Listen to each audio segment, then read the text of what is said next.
मुखले बोलेर मात्रै हुँदैन। प्रभु त्यो प्रेमको हृदयले मलाई छुनुहोस्, पिताको हृदय मलाई दिनुहोस्।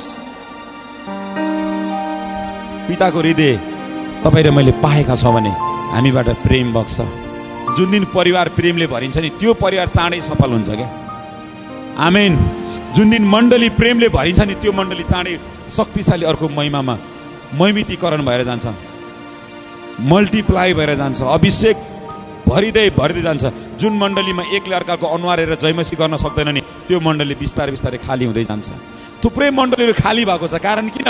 पास्टर बाबुले बोलेको वचन मन नपरेर, पास्टर बाबुले व्यङ्ग्य हानेर, पास्टर बाबुले साङ्गीतिक प्रहार गरेर वचन सुनाएको जस्तो पनि गर्ने तर रिस पोकेको भएर धेरै मण्डलीहरूले यो पुलपिटलाई चाहिँ रिस पोक्ने ठाउँ बनाएको भएर नि धेरै थुप्रै मण्डलीहरू चाहिँ खाली हुँदै गएको छ। अहिले यो ठाउँ भनेको रिस देखाउने ठाउँ, रिस पोख्ने ठाउँ पनि होइन। यो त प्रेम बाँड्ने ठाउँ हो, मुक्तिको विषयमा बोल्ने, शक्तिको विषयमा बोल्ने ठाउँ हो, परिवर्तनको विषयमा बोल्ने ठाउँ हो। आमेन, आमेन, आमेन, आमेन। तपाईँ ठुलो हुनुहुन्छ र तपाईँ बच्चालाई रिस देखाउनुहुन्छ। तपाईँ ठुलो हुनुहुन्छ त्यस कारण बच्चालाई रिस देखाउनुहुन्छ। तपाईँ एक दिन बुढो हुनुहुन्छ, ती बच्चा ठुला हुन्छन् अनि तपाईँलाई रिस देखाउँछन्। याद गर्नु है, याद गर्नु। तपाईँ अहिले यिनी बच्चाले केही गर्न सक्दैनन्। यिनलाई हामीले पालेका हौँ, हामीले जन्माएका हौँ, हामीले पढाउँछौँ लेखाउँछौँ भनेर रिस देखाउनुहुन्छ छोराछोरीलाई भने एउटा कुरा याद गर्नुहोला, जुन दिन तपाईँ बुढो हुनुहुन्छ त्यो दिन हातमा थुकिदिन्छन् छोराछोरीले, मुखमा थुकिदिन्छन् पानी माग्दा। अहिले सानो छोराछोरीलाई प्रेम देखाउनुहोस्, अँगालो हाल्नुहोस्। अहिले आफ्नो छोराछोरीलाई माया देखाउनुहोस्। तपाईँ वृद्ध हुँदा पनि तपाईँलाई माया देखाउनेछन्। आमेन, आमेन, आमेन। तपाईँलाई थाहा छ अहिले अधिकांश धेरै जस्तो बाबुआमालाई कहाँ राखिन्छ? वृद्धाश्रममा राखिन्छ। किन? किनकि उनी बच्चा बच्ची साना हुँदाखेरि उनलाई पनि होस्टेलमा राखेका थिए बाबुआमाले।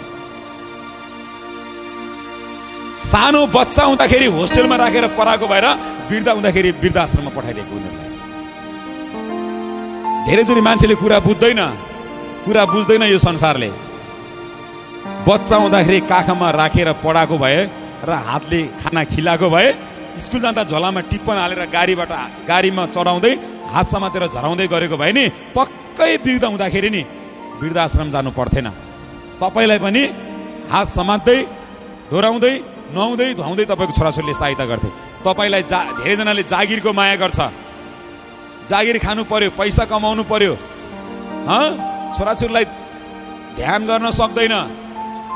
अनि त्यहाँबाट सजिलो होस्टेल राखिदियो भने बच्चामा होस्टेल राखेपछि वृद्धाश्रम जानु परिहाल्यो नि, परेन? याद गर्नु तपाईँले कस्तो व्यवहार गर्नुहुन्छ अहिले हो त्यस्तै व्यवहार गर्छन् मान्छेले। त्यसकारण तपाईँ र मेरो स्वभाव कस्तो छ मेरो प्रियहरू? आमा बाबुहरू सुन्नुहोस्, तपाईँले आफ्नो छोराछोरीबाट प्रेम पाउन चाहनुहुन्छ भने नि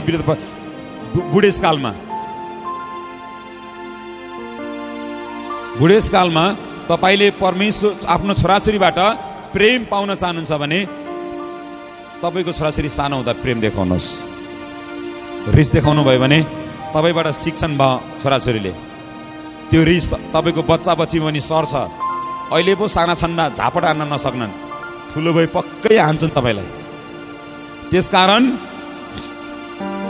वृद्धाश्रम किन मेरो छोराछोरीले पठाए भनेर नसोचे हुन्छ। वृद्धाश्रम पठाएर छोराछोरीलाई होस्टेल हालेर पढाउँछन्, होस्टेल हालेर पढिसकेपछि राम्रो जागिर खान्छन्, जागिर खाइसकेपछि बाबुआमालाई सम्हाल्ने टाइम हुँदैन। फेरि पहिला बाबुआमाले जागिर खाएका थिए र छोराछोरीलाई सम्हाल्ने टाइम नभएर होस्टेल हाले, अनि तिनै छोराछोरी पढेर फेरि जागिर खाए। अब त्यही बाबुआमालाई सम्हाल्ने टाइम उनीहरूसँग हुँदैन, अनि फेरि उनले वृद्धाश्रम पठाइदिन्छन्। जस्तो काम गर्नुहुन्छ नि, जुन तपाईँले रोप्नुहुन्छ नि त्यही फल्ने हो क्या। हालेलुया। जुन कुरा रोप्नुहुन्छ नि त्यही उम्रिन्छ। फर्सीको बिहा रोपेर काँक्राको झाङतिर नहेरे हुन्छ। हालेलुया। करेलाको बिउ माटोमा घुसारेर त्यहाँबाट राम्रो एउटा अर्कै नै चिज फलोस् भन्ने नजिकै हुन्छ। तपाईँले जे रोप्नुहुन्छ नि त्यही उम्रिन्छ र त्यही फल्छ। त्यसकारण तपाईँ र मैले कस्तो व्यवहार गर्दैछौँ, तपाईँ र मैले कस्तो देखाउँदैछौँ, प्रेम थुप्रै मण्डलीहरू खाली भएको कारण चाहिँ रिस देखाएर रिस मण्डली रिस देखाउने ठाउँ होइन, परिवार रिस देखाउने ठाउँ होइन। तपाईँलाई रिस नै देखाउने मन छ भने तपाईँ रेस्लर बन्न जरुरी छ। रेस्लर बन्नुहोस्, बक्सर बन्नुहोस्, अनि रिस जति देखायो भने त्यहाँ रिस देखाउन मिल्छ। तर तपाईँ पास्टर भइसकेपछि रिस देखाउन मिल्दैन, अगुवा भइसकेपछि रिस देखाउन मिल्दैन, बाउ भइसकेपछि रिस देखाउन मिल्दैन, आमा भएर रिस देखाउन मिल्दैन। हालेलुया। तपाईँ रिस देखाउने हो भने रिङमा जानुहोस्, WWE मा जानुहोस्, UFC मा जानुहोस्, बक्सरमा जानुहोस्, अनि ती देखाउनुहोस् रिस, अनि बल्ल त्यहाँबाट मेडल जितेर आउनुहोस्। हालेलुया। तपाईँले चर्चमा रिस देखाउनु भयो भने तपाईँ हार्नुहुन्छ, परिवारमा रिस देखाउनु भयो भने तपाईँ हार्नुहुन्छ, समाजमा रिस देखाउनु भयो भने तपाईँ हार्नुहुन्छ, देशमा रिस देखाउनु भयो भने तपाईँ हार्नुहुन्छ। जुन दिन तपाईँले रिङमा, जब तपाईँले त्यो रिङभित्र रिस देखाउनुहुन्छ नि, अनि तपाईँ त्यहाँ विजय हुनुहुन्छ। हालेलुया। कहाँ रिस देखाउने, कहाँ नदेखाउने तपाईँले जान्नुपर्छ। परमेश्वरलाई रिस देखाउने व्यक्ति मन पर्दैन, परमेश्वरलाई प्रेमले भरेको मान्छे मन पर्छ। आमेन, आमेन। हालेलुया, हालेलुया, हालेलुया, हालेलुया। त्यसकारण याद गरौँ, परमेश्वरको वचनले हामीलाई धेरै धेरै धेरै धेरै धेरै धेरै रिस उठेपछि सम्भव भएमा त्यस ठाउँदेखि निस्कनुहोस्। जब रिस उठ्छ नि, तपाईँ त्यो ठाउँमा नबस्नुहोस् भन्छ बाइबलले। रिस जब उठ्छ नि, त्यो ठाउँमा नबस्नुहोस्, त्यहाँबाट निस्किहाल्नुहोस्। किनकि रिस अलि उग्र भयो भने हामीले सुन्छौँ, आफ्नै बाउलाई काटे रे भन्छौँ, आफ्नै श्रीमतीलाई मारे रे। एउटा नेपालको एउटा घटना देखेको थिएँ, आफ्नै आमालाई घरभित्र खाडल खनेर छोराले पुरेको थियो। अस्ति भर्खरैको कुरा हो, 10 दिन अगाडिको कुरा हो। आफ्नै जन्म दिने आमालाई आफ्नै छोराले घरभित्रै खाडल खनेर पुरेको थियो। अनि आमालाई खोज्दा त भेटिन्न त। त्यसपछि कहाँ गयो भन्दा यसो अनुसन्धान गर्दै गर्दा भित्र, त्यसपछि यसो खनेर हेर्दै गर्दा त भित्र खनेको ठाउँ देखियो। अनि खन्दै खन्दै त आमाको एउटा खुट्टा देखेको थियो भिडियोमा। अनि त्यसपछि त्यहाँनिर आफ्नै जन्माएको छोराले आफ्नै आमालाई गारेका छन्। आफैले जन्माएको बच्चा जन्माउने बित्तिकै खोलाको झ्याङमा लगेर छोडिदिन्छन्। कतिले उखु घारीमा भेटिन्छ, कति बच्चा रोडको नालीमा भेटिन्छ, कति बच्चाहरू डस्टबिनमा भेटिन्छन्। किन? धेरै सम्बन्धहरू लथालिङ्ग छ रिस देखाएर। रिस तसँग 1 बस्दिन, 2 बस्दिन, 3 बस्दिन, ल भयो, अब त्यसपछि सकिएन, तँलाई मार्छु मार्छु मार्छु, सकिएन। त्यसकारण रिस देखाउनु भयो भने नि, तपाईँलाई रिस बेसी रिस उठेको छ भने त्यो ठाउँमा नबस्नु, केही समय निक्लेर जानु बाहिर अनि प्रार्थना गर्नु। हालेलुया, हालेलुया। बाइबलको वचनले भन्छ, हितोपदेश 17 को 14 पदले भन्छ, झगडा सुरु हुनु पानीको बाँध फुट्नु जस्तै हो, झगडा चर्किनु अघि नै यस ठाउँबाट निस्किहाल। हालेलुया, हालेलुया, हालेलुया। जब रिस उठ्छ अनि झगडा पर्छ, झगडा परेपछि बहुत गाह्रो हुन्छ। मान्छेले मान्छे कसरी मार्छ, किन मार्छ, किन मार्छ? मान्छे रिस उठेर मार्छ। रिस यदि कोही माथि छ भने त्यो माथि परमेश्वर होइन, त्यो माथि शैतान छ। यदि कुनै पनि व्यक्तिभित्र रिस छ भने त्यो परमेश्वरबाट आएको होइन। त्यसकारण आज म त मण्डलीलाई चेतावनी दिन चाहन्छु, हरेक पास्टर ओगाले ध्यान दिनुपर्ने कुरा हो। तपाईँ जुन दिन रिस देखाउनुहुन्छ नि, तपाईँ परमेश्वरको दासमा गनिनुहुन्न। तपाईँ र मैले रिस देखाउने होइन, प्रेम देखाउन जरुरी छ। आमेन, आमेन, आमेन, आमेन। हालेलुया, हालेलुया, हालेलुया। रिसले संसारमा अहिलेसम्म कसैलाई सम्मानित गरेको छैन, रिस देखाएका मान्छेहरूलाई। श्रीमान श्रीमतीको सम्बन्ध किन टुट्छ? किन टुट्छ? रिस देखाएर, प्रेम देखाएर होइन। यदि प्रेम देखाएर हो भने, ओहो, यदि प्रेम देखाएको भए सम्बन्धहरू बिग्रिँदैनथे। यदि प्रेमले भरेको भए मान्छेहरू मर्दैन थिए। यदि मान्छे प्रेमले भरिसकेपछि मार्नु मन लाग्छ र मान्छे मार्नु मन लाग्छ। प्रेमले मनभरि प्रेमले मुटु फुट्ने गरी यदि कसैलाई प्रेमले माया लाग्छ भने त्यसलाई मार्नु मन लाग्छ? लाग्दैन। मान्छेलाई मार्न त्यतिखेरै मन लाग्छ जतिखेर त्यो व्यक्तिभित्र रिस र बदलाको भावना जन्मिन्छ। यदि तपाईभित्र रिस र बदलाको भावना जन्मिन्छ भने तपाईले तुरुन्तै प्रार्थना गर्नुहोस्, प्रभु मलाई सम्हाल्नुहोस्। आमेन, आमेन, आमेन, आमेन, आमेन। धेरै जस्तो मान्छेले पढाइ छोड्छ बीचमा, कारण रिस देखाएर। कतिलाई सरले कुटेर छोड्छ, कतिलाई बाबुआमाले कुटेर छोड्छ, कतिलाई गरिब भएको कारणले गर्दा रिस उठेर छोड्छ, कतिलाई आफ्नो ज्ञान बुद्धि नभएर रिस उठेर छोड्छ। रिसले नि तपाईलाई कहिल्यै पनि राम्रो गर्दैन, रिसले तपाईलाई बर्बाद नै गर्छ। त्यसकारण रिस देखाउने, रिस पोख्ने व्यक्ति होइन, प्रेम पोख्ने व्यक्ति बन्न जरुरी छ। आमेन, आमेन, आमेन, हालेलुया। बाइबलको वचनले भन्छ अन्तर्दृष्टि मानिसले रिसलाई काबुमा राख्छ, कुनै निष्कर्षमा पुग्नु अघि नै तथ्य थाहा पाउनु बुद्धिमान हो।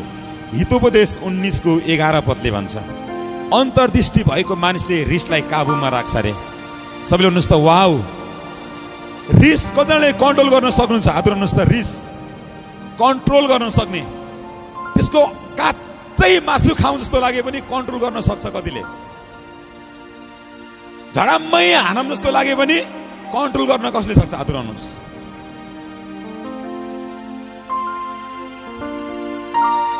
सबैले भन्नुहोस् त हालेलुया, हालेलुया। रिस सबैसँग हुन्छ है, रिस सबैसँग हुन्छ। तर रिस गर, पाप नगर। हालेलुया। बाइबलको वचन हुन्छ रिस गर तर पाप नगर। घाम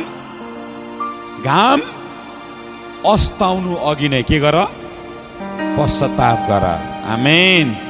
हामी त घाम अस्ताउनु अघि होइन, 1 वर्षसम्म रोग तँलाई भेटिस भने तेरो बङ्गारा त फुटाल्छु भनेर सम्झी रिस उठ्छ। तँलाई 10 वर्ष भेटे पनि म तँलाई छोड्दैन भन्नेहरू हुन्छ नि। हालेलुया। तँलाई रोग तेरो दिन पनि आउला भन्छन्। बाइबलको वचनले के भन्छ? रिस गरिहालिस् भने पनि पाप चाहिँ नगर। हालेलुया। रिस गरिहालिस् भने पनि, तँलाई रिस उठिहाल्यो भने पनि पाप चाहिँ नगर है। आमेन, आमेन, आमेन। तपाईलाई बेसी रिस उठ्छ कचोटि। मान्छेले आफ्नै श्रीमतीलाई किन मार्छन्? बेसी रिस उठेर हो।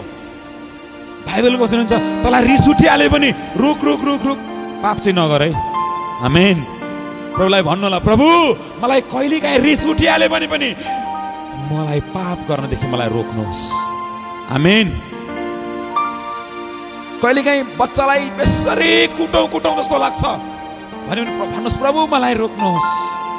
तर बाइबलले भन्छ फेरि तैँले आफ्नो बच्चालाई छडी लगाइनस् भने तैँले आफ्नो बच्चालाई चिहानबाट रक्षा गर्न सक्ने छैनस् भन्छ। बच्चा बच्चीलाई चाहिँ अलिअलि चाहिँ दिनुपर्छ बिस्तारै बिस्तारै मायाले, तर मर्ने गरी होइन। उनीहरूलाई बुझ्ने भइसकेपछि, अलिकति थाहा पाउने भइसकेपछि उनलाई अनुशासनमा राख भन्छ बाइबलले। तैँले आफ्नो बच्चालाई यदि माया गर्छस् भने तैँले आफ्नो बच्चालाई छडी लगा भन्छ। तैँले छडी लगाइनस् र बच्चा कुनै कदम कदम भयो भने तेरो बच्चा लास्टमा गएर के हुनेछ? नाश भएर जानेछ भन्छ। हालेलुया, हालेलुया। त्यसकारण परमेश्वरलाई भन्नु होला, प्रभु मलाई रिस उठिहाल्यो भने पनि मलाई सम्हाल्नुहोस्। बाइबलको चाहिँ मिठो कुरा भन्छ, रिस गर तर पाप नगर। आमेन। संसारमा तपाईँलाई थाहा छ कति मान्छेहरू जेल परेको छ अहिले। अक्सर मान्छेहरू जेल परेको छ। मान्छे मार्दाखेरि रिस उठ्छ र मान्छे मारिदिइहाल्छ, अनि जेलभित्र गएपछि रिस मर्छ। अनि रिस मरेर के काम? रिस उठ्छ, मान्छे मार्छ, रिस उठ्छ, हान्छ, रिस उठ्छ, कुट्छ, पिट्छ, रिस उठ्छ, परिवारलाई छोडिदिन्छ, रिस उठ्छ, छिटो छिटो निर्णय लिन्छ, अनि रिस मर्छ। रिस मर्दाखेरि त्यो मान्छे कहाँ हुन्छ? जेलभित्र हुन्छ। जेलभित्र गएर रिस शान्त भएर केही काम हुँदैन। जेल जानुभन्दा अगाडि नै तपाईँले शान्त भइसकेका हुनुपर्छ। बाइबलले त्यस कारण भन्छ, बाबु तँलाई रिस उठिहाल्यो भने पनि पाप नगर है। आमेन। तेरो मनमा क्रोधले भरिहाल्यो भने पनि पाप चाहिँ नगर तैले, हत्या चाहिँ नगर तैले, हात चाहिँ नउठा तैले। कसैलाई उसले जस्तो बोल्यो नि त्यस्तै जवाब दिन मन लाग्छ, तर धेरै मान्छे मुसुक्क हाँसिदिन्छन्। ती मान्छे कमजोर भएका होइनन्, ती मान्छे साहसी र योद्धाभन्दा कयौँ गुणा शक्तिशाली व्यक्ति हुन्। आमेन, आमेन। आत्मा सरेन्डर गर्ने व्यक्ति नि कमजोर व्यक्ति होइन, त्यो बुद्धिमान व्यक्ति हो। हालेलुया। हामी आत्मा सरेन्डर गरेको व्यक्ति कमजोर होइन। तपाईँले कुनै पनि लडाइँमा आफूलाई सरेन्डर गर्नु भएन भने तपाईँ मारिनुहुन्छ। तपाईँको शत्रुको अगाडि तपाईँले सरेन्डर गर्नुभयो भने तपाईँलाई गोली हान्नु मिल्दैन, तपाईँलाई मार्न मिल्दैन। त्यसकारण सरेन्डर हुनु भनेको नि बुद्धिमान हो, शान्त बस्नु भनेको बुद्धिमान हो। धेरैचोटि मान्छेले जस्तो बोल्छ नि त्यस्तो जवाब दिन धेरैलाई आउँछ क्या, आजभोलि आउँदैन। जसले जस्तो व्यवहार गरेछ नि त्यसलाई त्यस्तै व्यवहार गर्न आउँछ मान्छेलाई आजभोलि, आउँछ, नआउने होइन। तर बुद्धिमानहरूले यस्तो गर्दैनन्। आमेन, आमेन। बुद्धिमानहरूले यस्तो गर्दैनन्। बुद्धिमानहरूले मुसुक्क हाँसेर भन्छन्, तँभित्र जे छ तैँले त्यही देखाउँदैछस्। बुद्धिमानहरूले भन्छन्, तँसँग रिस छ भने त रिस देखा, मसँग प्रेम छ म प्रेम देखाउँछु। आमेन, आमेन, आमेन। तपाईँसँग के छ? आज मण्डलीसँग के छ मेरो प्रियहरू? मण्डलीसँग के छ? आज मण्डलीसँग के छ? रिस। अगुवासँग के छ? रिस। मण्डलीसँग के छ? रिस। ओहो, तपाईसँग रिस छ भने तपाईँ बर्बाद हुनुहुन्छ, तपाईँ सफल हुनुहुन्न। जति झगडा गरे पनि लास्टमा पुलिस चौकीसम्म गए भने पनि हात मिलाएरै छुट्नुपर्छ, छुट्नु पर्दैन। राम्रै शब्द बोलेर छुट्नुपर्छ, छुट्नु पर्दैन। त्यसकारण याद गर्नु, रिस नदेखाउनु। मण्डलीले रिस देखाउने होइन, मण्डलीले प्रेम देखाउने ठाउँ। आमेन, आमेन, आमेन, आमेन। रिसलाई कन्ट्रोल गर्ने मान्छे पछुताउँदैन। रिसलाई कन्ट्रोल गर्ने मान्छे पछुताउँदैन, तर रिस देखाइहाल्ने मान्छे चाहिँ पछुताउँछ लास्टमा गएर। एउटा घटना मैले हेरेको थिएँ। एउटा घरमा एउटा सानो बच्चा हुन्छ, त्यो बच्चाको हेरचाह गर्ने जिम्मा चाहिँ कुकुरको हुन्छ। अनि कुकुरको हुन्छ, त्यो कुकुरले चाहिँ त्यो बच्चालाई हेर्छ। उसको आमा चाहिँ अफिस जाने गर्छ अक्सर प्राय। एक दिन सधैँ जस्तो कुकुरको जिम्मामा छोडेर त्यो आमा चाहिँ अफिस गएको हुन्छ। अफिसबाट घरमा आउँदै गर्दाखेरि रगतै रगत हुन्छ। पुरै कोठा के हुन्छ? रगतै रगत हुन्छ। कुकुरको मुखभरि के हुन्छ? रगतै रगत हुन्छ। यताउता हेर्छ, बच्चा देख्दैन। आमाले यताउता हेर्छ, बच्चा देख्दैन। राम्रोसँग हेर्छ, बच्चा देख्दैन। देख्छ त केवल त्यो कुकुरलाई। कुकुरले मुखैभरि रगत बनाएको हुन्छ, जिब्रो तानेको हुन्छ, जिब्राबाट पनि रगत निलिराखेको हुन्छ। स्वा स्वा स्वा स्वा गरेको हुन्छ कुकुर। यताउता हेर्छ आमाले, आफ्नो बच्चालाई देख्दैन। अनि सोध्छ उसले, यति छिटो रिस उठ्छ उसलाई, यो कुकुरले मेरो बच्चा मार्यो भनेर उसलाई रिस उठ्छ। कुकुरले उसको बच्चा खाइसकेको भनेर उसलाई थाहा हुन्छ। अनि उसले छिटो छिटो फलामको रड लिएर आउँछ। अनि कुकुरलाई कुकुरको टाउकोमा हिर्काएर कुकुरलाई तुरुन्तै मारिदिन्छ। कुकुर अन द स्पोट मर्छ। अनि ऊ चिच्चाउँदै यताउता खोज्दै जाँदाखेरि उसको बच्चा जीवितै हुन्छ। उसको जीवित बच्चा घरभित्रै हुन्छ, बिस्तराभित्र कुकुरले लुकाएको हुन्छ। बच्चालाई खान आएको अजिङ्गरसँग कुकुर लड्दा कुकुर रक्ताम्य भएको हुन्छ। त्यहाँनिर उसको बच्चा जीवितै हुन्छ। उसको बच्चालाई कुकुरले सुरक्षितसँग बिस्तरामा कपडाले तोपेर राखेको हुन्छ। अनि त्यही उतापट्टि अजिङ्गर भेटिन्छ, जुन अजिङ्गरलाई कुकुरले टुक्रा टुक्रा बनाएर मारिसकेको थियो। कुकुरले बच्चालाई सुरक्षा गर्यो अजिङ्गरलाई मारेर। तर लास्टमा गएर त्यो देख्छ धेरै रुन्छ त्यो महिला, किनकि यति माया गरेर पालेको कुकुर थियो त्यो। यति माया गरेर नि धेरै कुकुरहरू नि घरको छोराछोरी बराबर माया गरेर राख्छन् परिवारले। अनि लास्टमा गएर धेरै रुन्छ, धेरै रुन्छ, धेरै रुन्छ। कुकुरलाई जान्छ, अँगालो हाल्छ, कुकुरलाई चुम्बन गर्छ, सुमसुमाउँछ। उसलाई आफ्नो बच्चाको भन्दा लास्टमा कुकुरको माया लाग्छ, किनकि उसले आफ्नो बच्चा होइन कुकुर गुमाइसक्यो। हेर्नु, हाम्रो साथमा हुन्जेला हामीलाई केही महत्त्व हुँदैन, जब हामीले गुमाइ पठाउँछौँ नि त्यो बहुत खास लाग्छ हामीलाई, बहुत प्यारो लाग्छ हामीलाई। त्यसकारण याद गर्नु, हामीलाई धेरैचोटि पछुताउँछन् मान्छेहरू, यति पछुताउँछन् कि मान्छेहरूलाई सोच्ने टाइम हुँदैन। रिसको बेला लिएको निर्णयले तपाईँ र मलाई भलो गर्दैन, रिसको बेला लिएको निर्णयले तपाईँ र मलाई राम्रो गर्दैन, रिसको बेला लिएको योजनाले तपाईँ र मलाई राम्रो गर्दैन। त्यसकारण हामी रिस तपाईँलाई उठिहाले पनि हामी पाप गर्ने छैनौँ। आमेन, आमेन, हालेलुया। अब हामी ढिला गर्ने छैनौँ, हामी एकदम समयलाई अगाडि गइराखेको छ। हितोपदेशको पुस्तकले भन्छ, हितोपदेश 16:32 पदले भन्छ, हतपत्ती नरिसाउने मानिस वीर योद्धा भन्दा असल हो भन्छ। छिटो छिटो नरिसाउने मानिस चाहिँ वीर योद्धा भन्दा पनि ठुलो भन्छ। हालेलुया, हालेलुया। लडाई लड्ने मान्छे भन्दा पनि रिस नउठाउने मान्छे चाहिँ के हो? वीर योद्धा भन्दा पनि, एउटा लडाई लड्ने मान्छे भन्दा पनि शक्तिशाली व्यक्ति भन्छ रिस, हतपत रिस नउठाउने मान्छे। हालेलुया। यसको अर्थ हो हामी आफ्नो रिसलाई हामीले नियन्त्रण गर्न सक्नुपर्छ। आमेन, आमेन। हामीले हाम्रो रिसलाई, हामी भित्र उठेको रिसलाई अनि हामीले नियन्त्रण गर्न सक्नुपर्छ।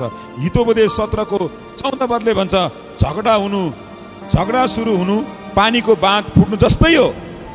झगडा चर्किनु अघि नै त्यस ठाउँबाट हामी निस्किहाल्नुपर्छ। तपाईँलाई रिस उठिहाल्यो भने तपाईँ त्यहाँबाट जानुपर्छ, एकछिनको लागि पनि तपाईँ बाहिर जानुपर्छ। यदि तपाईँलाई रिस उठेको बेला त्यहाँ बस्नुभयो भने घटना हुनसक्छ, केही अप्रिय हुनसक्छ, तपाईँलाई पछुताउनु पर्ने बेला आउँछ। त्यस कारण हामी रिसलाई सम्हालिराख्नेछौँ। हितोपदेश 19:11 पदले भन्छ, अन्तर्दृष्टि भएको मानिसले रिसलाई काबुमा राख्छ। यसको अर्थ हो हामी आफूले आफूलाई रिसाउनदेखि जोगिन्छौँ, हामी रिस गर्नदेखि हामी जोगिन जरुरी छ। अनि यसरी भन्छ, हितोपदेश 22:24 र 25 पदमा हामीले हेऱ्यौँ भने त्यहाँनिर पाउँछौँ, गरम मिजाजको मानिससित सङ्गत नगर अनि सानो कुरामा पनि जङ्गिने मानिससित नबस भन्छ। हालेलुया, हालेलुया। सानो कुरामा धेरै रिस उठ्ने मान्छेसँग सङ्गत नगर भन्छ। हालेलुया। सानो कुरामा छिटो छिटो रिस उठ्ने मान्छेसँग सङ्गत नगर भन्छ। धेरैजनाले आफ्नो साथीलाई मारेको छ, धेरै मान्छेले आफ्नो श्रीमानलाई मारेको छ, श्रीमतीलाई मारेको छ। कारण किन भन्दा हो यस्तै रिस उठेको कारणले गर्दा, रिस उठेर आफूले आफूलाई सम्हाल्न नसकेको कारणले गर्दा। बाइबलको वचनले भन्छ, हितोपदेश 29:11 पदले भन्छ, मूर्ख मानिसले आफ्नो रिस पोख्छ भन्छ। हालेलुया। के भन्छ? मूर्ख मानिसले आफ्नो रिस पोख्छ, मूर्ख मानिसले आफ्नो रिस पोख्छ। यदि हत्त कसैले रिस देखाउँछ भने त्यसले आफ्नो रिस पोखेको, त्यो बुद्धिमान मान्छे होइन, त्यो मूर्ख मान्छे भन्छ बाइबलले। झट्ट रिस देखाउने मान्छे चाहिँ के हो?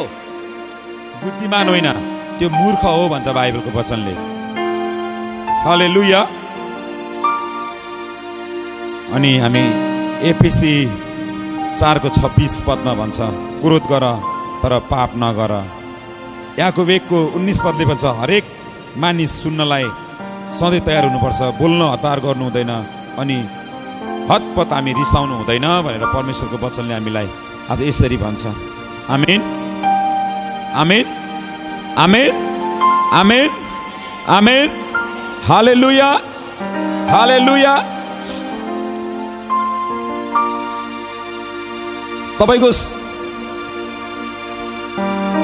जब तपाईँको श्रीमतीसँग तपाईँलाई रिस उठ्छ के हुन्छ? के हुन्छ? बर्बाद हुन्छ। त्यहाँनिर रिस उठ्नु भनेको चाहिँ आगो लाग्नु हो। रिस उठ्नु भनेको चाहिँ के हो? आगो लाग्नु हो। रिसले भरिएको मान्छेको छेउमा जानु भनेको के हो? ठुलो आगोको तापमा नजिकै गएर उभिनु हो। बच्चा खोसेको भालुको नजिक जानु र रिसले फुलेको मान्छेको नजिक जानु एउटै हो। ती दुईटै आक्रामक हुन्छन्।